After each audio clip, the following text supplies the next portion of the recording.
오늘의 제목은 순결한 삶을 삽시다 라는 제목을 가지고 여러분들과 함께 말씀을 나누고자 합니다. 놀라운 하나님의 복을 누리는 삶을 삽시다. 신명기 강의 56번째 시간입니다. 동서고금을 막론하고 가정은 한 나라의 토대를 이루는 가장 소중한 공동체입니다. 각 가정이 얼마나 화평을 누리느냐 그렇지 않느냐에 따라서 나라의 운명이 좌우가 된다고 해도 과언이 아닙니다. 그렇기 때문에 옛날 우리의 조상들이 가와 만사성이나 수신제가 치국 평천하와 같은 문장을 통해서 가정이 중요하다라는 것을 강조를 했습니다. 이스라엘 역시 마찬가지입니다. 게다가 그들은 지금 이 시대에 살아가고 있는 지금 우리나라의 핵가족의 문화가 아니라 거대한 배가족을 이루었기 때문에 한 가족의 문제는 곧바로 그들이 속한 가문과 지파, 더 나아가서 온 나라의 문제로 확대가 되었습니다. 따라서 하나님께서는 가정을 건강하게 세우기 위해서 10계명 중에서 7번째 계명, 바로 간음하지 말라를 비롯해서 구약 곳곳에서 각종 율법을 정하시면서 이스라엘 백성들에게 알려주셨습니다. 그래서 한 남자와 한 여자가 만나서 결혼을 해서 한 몸을 이루는 성경의 원리는 성윤리의 모든 것을 포함을 하고 있습니다. 그러나 성의 자유를 주장하는 지금 이 시대의 이 현대의 가치관으로는 수용하기가 어려운 원리입니다. 예수님을 믿는 우리는 이 세대를 본받지 않고 하나님의 말씀에 따라서 성에 대한 바른 가치관을 세우면서 살아가야 됩니다. 오늘 말씀을 통해서 우리가 어떻게 살아가야 하는지에 대해서 여러분들과 함께 말씀을 나누고자 합니다. 먼저 첫 번째로 신성한 결혼관계를, 가정을 지키면서 살아가야 합니다. 오늘 본문 13절에서 21절 말씀, 13절에서 21절 말씀을 우리 한 목소리로 합독하겠습니다. 시작. 누구든지 아내를 맞이하여 그에게 들어간 후에 그를 미워하여 비방거리를 만들어 그에게 누명을 씌워 이르되 내가 이 여자를 맞이하였더니 그와 동침할 때에 그가 처녀임을 보지 못하였노라 하면 그 처녀의 부모가 그 처녀의 처녀인 표를 얻어가지고 그 성문 장로들에게로 가서 처녀의 아버지가 장로들에게 말하기를 내 딸을 이 사람에게 아내로 주었더니 그가 미워하여 비방거리를 만들어 말하기를 내가 내 딸에게서 처녀임을 보지 못하였노라 하나 보라 내 딸의 처녀의 표적이 이것이라 하고 그 부모가 그 자리옷을 그 성읍 장로들 앞에 펼 것이요 그 성읍 장로들은 그 사람을 잡아 때리고 이스라엘 처녀에게 누명을 씌움으로 말미암아 그에게서 은 100세겔을 벌금으로 받아 여자의 아버지에게 주고 그 여자는 그 남자가 평생에 버릴 수 없는 아내가 되게 하려니와 그 일이 참되어 그 처녀에게 처녀의 표적이 없거든 그 처녀를 그의 아버지 집 문에서 끌어내고 그 성읍 사람들이 그를 돌로 쳐 죽일지니 이는 그가 그의 아버지 집에서 창기의 행동을 하여 이스라엘 중에서 악을 행하였음이라. 너는 이와 같이 하여 너희 가운데서 악을 제할지니라. 아멘. 하나님은 만물을 창조하시고 마지막으로 사람을 남자와 여자를 만드셨습니다.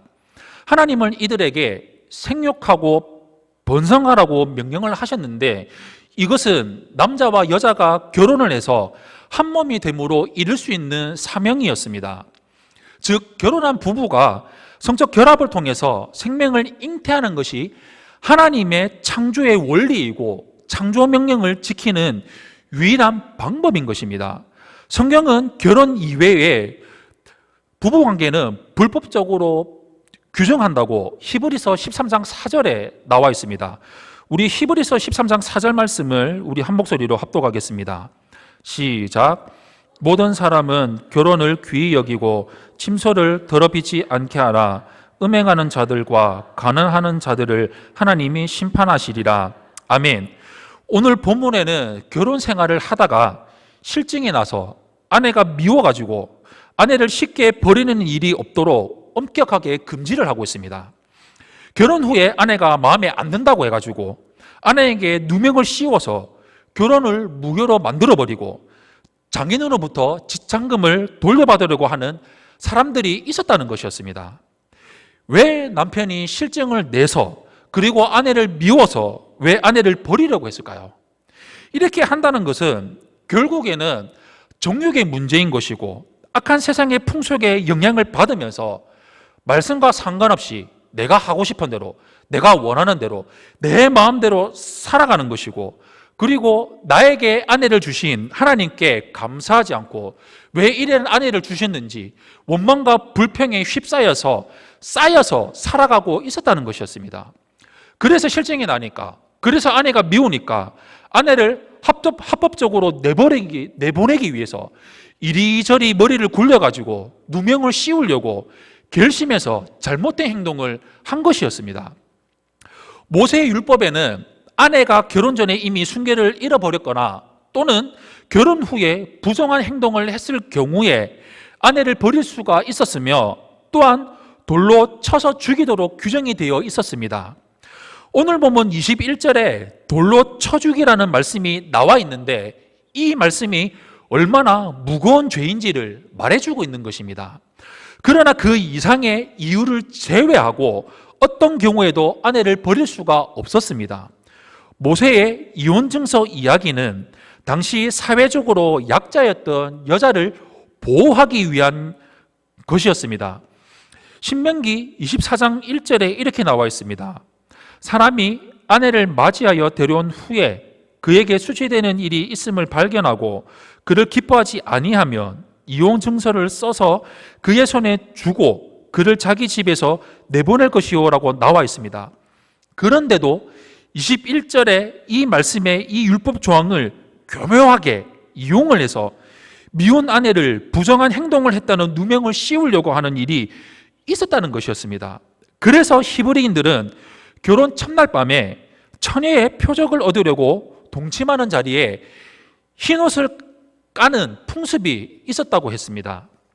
오늘 말씀은 이러한 배경에서 아내의 부정을 남편이 제소했을 경우에, 즉 남편이 아내에게 부정하다는 누명을 씌우려고 하는 경우인데, 그럴 때 그 남자의 아내였던 여성의 부모는 처녀인 표를 성읍 장로들에게 보여주었습니다.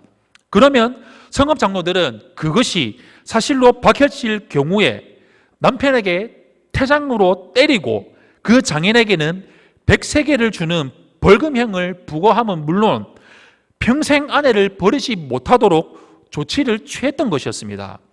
그러나 반대로 아내에게 천의 표가 없으면 그녀는 돌에 맞아 죽는 비참한 최후를 맞이해야 했습니다.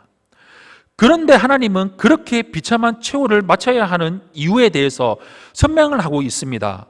21절 하반절에 이는 그가 그의 아버지 집에서 창기의 행동을 하여 이스라엘 중에서 악을 행하였습니다.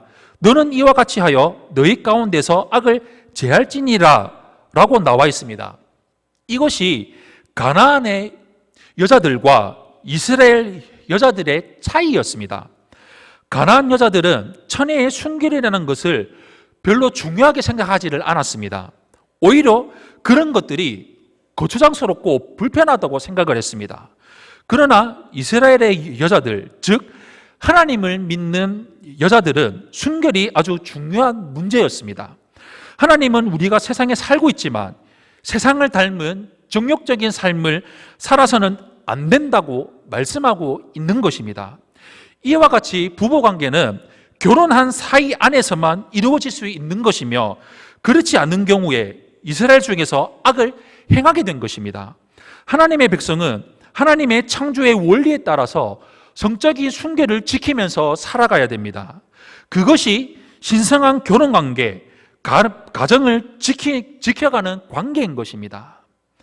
거룩하고 구별된 삶을 살아가는 우리 성도님들이 되시기를 축원합니다. 두 번째로 성범죄에 대한 잘못된 편견을 거부해야 됩니다. 오늘 본문 22절에서 30절 말씀 우리 한 목소리로 합독하겠습니다. 22절에서 30절 말씀 우리 한 목소리로 합독하겠습니다. 시작. 어떤 남자가 유부녀와 동침한 것이 드러나거든 그 동침한 남자와 그 여자를 둘 다 죽여 이스라엘 중에 악을 제할지니라. 처녀인 여자가 남자와 약혼한 후에 어떤 남자가 그를 성읍 중에서 만나 동침하면 너희는 그들을 둘 다 성읍 문으로 끌어내고 그들을 돌로 쳐 죽일 것이니 그 처녀는 성 안에 있으면서도 소리 지르지 아니하였으며 그 남자는 그 이웃의 아내를 욕보였음이라. 너는 이같이 하여 너희 가운데서 악을 제할지니라. 만일 남자가 어떤 약혼한 처녀를 들에서 만나서 강간하였으면 그 강간한 남자만 죽일 것이요 처녀에게는 아무것도 행하지 말 것은 처녀에게는 죽일 죄가 없음이라. 이 일은 사람이 일어나 그 이웃을 쳐 죽인 것과 같은 것이라. 남자가 처녀를 들에서 만난 까닭에 그 약혼한 처녀가 소리질러도 구원할 자가 없었음이니라. 만일 남자가 약혼하지 아니한 처녀를 만나 그를 붙들고 동침하는 중에 그 두 사람이 발견되면 그 동침한 남자는 그 처녀의 아버지에게 은 50세겔을 주고 그 처녀를 아내로 삼을 것이라. 그가 그 처녀를 욕보였은즉 평생에 그를 버리지 못하리라. 사람이 그의 아버지의 아내를 취하여 아버지의 하체를 드러내지 말지니라. 아멘. 이스라엘 공동체 안에서 성범죄는 살인과 같은 중한 범죄로 다뤄져야 했는데 성범죄는 하나님 앞에서 이뤄진 혼인의 맹세를 깨뜨리는 것 때문이었습니다. 무엇보다 불륜의 경우는 남녀가 모두 죽임을 당해야 했습니다. 약혼한 경우에도 결혼한 것과 마찬가지로 여겼습니다. 만약 약혼한 여인이 강간당했다고 주장을 해도 성읍 안에서 발생한 사건이라면 여인이 무죄로 인정을 받을 수가 없었는데 왜냐하면 소리쳐서 도움을 구하지 않았기 때문이었습니다. 이것은 결혼이라는 신성한 가치를 누군가가 파괴를 하려고 한다면 공동체에 속한 사람은 누구든지 그 잘못된 것들, 그 악을 막아야 한다는 사실을 전제하고 있는 것입니다. 그러나 강간이 다른 사람의 도움을 받을 수 없는 상황에서 일어난 것이라면 여자는 죄가 없고 남자는 살인자와 같이 여겨서 죽임을 당하게 되었습니다. 이처럼 하나님의 백성은 결혼관계를 지키는 것이 생명을 지키는 것만큼 매우 중요하다는 것을 알아야 했습니다. 28절에서 30절에는 간음죄는 살인죄가 같이 다뤄졌는데 예배의 규정도 있었습니다. 그것은 약혼도 하지 않은 처녀의 경우였습니다. 처녀를 범했을 경우에는 결혼관계를 깨뜨린 것도 아니고 결혼관계로 이어져 갈 가능성이 있었기 때문에 죽이지 않고 결혼하게 했습니다. 단 남자는 장인에게 50세겔을 주어야 됐습니다. 종의 몸값이 30세겔이었는데 50세겔은 그에 비하면 상당히 큰 돈이었습니다. 게다가 결혼을 하면 절대로 이혼을 할 수도 없었습니다. 이런 법은 결혼 이외의 부부관계는 그만큼 막중한 책임이 따르고 있다는 것을 공동체에게 알려져서 올바른 성윤리를 바로잡는 효과가 있었습니다. 하나님은 이들이 아버지의 후처를 범하는 일도 엄격하게 금지하셨습니다. 하나님은 성윤리를 생명윤리와 같이 다루신다는 것을 기억해야 합니다. 아담의 죄로 인해서 하나님이 창조하신 피조세계에 죄가 들어온 이후로 성에 관한 하나님의 창조 원리 또한 왜곡이 되어져 버렸습니다. 그래서 성경에는 입에 담기조차 부끄러운 일들이 많이 기록되어 있습니다. 한 남자가 한 여자와 결혼하는 창조 원리가 무너져 버렸고 결혼 이외의 불법적인 성관계, 성매매, 강간, 근친상간, 수간 등의 온갖 성범죄들이 생겨났습니다. 성경에는 특히 우상숭배와 타락한 성이 동전의 앞 뒷면처럼 같이 나오고 있는데 이것은 죄가 모든 사람들에게 얼마나 심각하게 악영향을 미치고 있는지를 보여주고 있습니다. 오늘 본문에는 분명히 구약시대이고 그 구약시대 이후로 수천 년 전의 이야기인데 지금 이 시대를 살아가고 있는 지금과 너무나도 비슷하다는 것을 볼 수가 있습니다. 하나님은 이스라엘 백성들에게 인간의 본능이 이끄는 대로 살지 말라고 말씀하고 있습니다. 왜냐하면 하나님의 거룩한 백성이기 때문입니다. 하나님이 거룩하시기 때문에 우리도 거룩하고 성결된 삶을 살아가야 된다는 것입니다. 거룩해야 한다는 것은 세상 사람들과 철저하게 구별되어 살아가는 것입니다. 세상 사람들의 기준과 가치관은 오직 자기 중심에 있고 자기 생각에 있고 자기 마음이 있어서 생각이 나는 대로, 마음이 움직이는 대로, 자기가 판단하는 대로 살아갑니다. 우리 예수님 믿는 사람은 어떻습니까? 말씀에 순종하고 말씀에 복종하며 살아갑니다. 또한 범사에 감사하는 삶을 살아갑니다. 이스라엘 백성들이 어떻게 해서 40년 동안 광야 생활을 했습니까? 바로 불평했기 때문입니다. 하나님 앞에 감사하지 않았기 때문입니다. 가나안 땅을 정탐하고 나서 보고할 때 12명 중에 여호수아와 갈렙만 들어갈 수 있다고 하나님이 능히 행하실 수 있다고 보고했고, 나머지 10명은 불평과 원망과 불만들을 내어놓았습니다. 절대로 들어갈 수 없다고 이야기했습니다. 그들에게는 하나님이 일하신, 하나님이 능력을 베푸신 그 하나님의 놀라운 섭리에 대한 전혀 감사가 없었습니다. 불가능을 가능하게 하신 하나님을 절대적으로 믿지도 않았고 순종하지도 않았습니다. 그들이 감사를 선택하고 표현을 했다면, 하나님이 행하신 일들을 믿고 나아갔다면 성경의 이야기는 지금과 완전히 다른 이야기가 진행됐을지도 모릅니다. 그들은 불평한 그대로 1세대들은 모두 약속의 땅 가나안에 들어가지 못하고 광야에서 다 엎드려 죽어져 버렸습니다. 그들은 근원적인 감사인 유월절과 77절, 초막절을 지켰지만 그들은 감사를 선택하고 표현하지 않았습니다. 위기의 상황 가운데서, 절대절명의 상황 가운데서, 그들이 살아가고 있는 그 상황 가운데서 하나님께 기도하며 감사하지는 않았습니다.